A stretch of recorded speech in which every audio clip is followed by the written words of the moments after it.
Hey everybody, it's Craig again with R.E.S.T Auction. This is a head cart, the other head cart we're offering to you.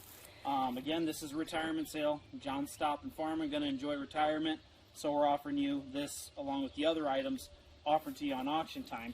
Now don't forget, we're going to have an open house on the 14th of August. So come out and join us, check out this and all the other nice equipment. This is an UNVERFERTH HT30.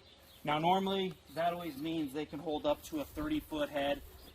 The bar on this one is 26 foot long, so keep that in mind. That's the length of the bar. You can usually hang over the ends if you need to. Nice thing about the UNVERFERTHs, you can adjust your pitch right here with the pins just like on the other one.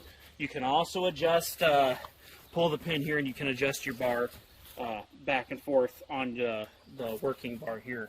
You also have your headrests right here.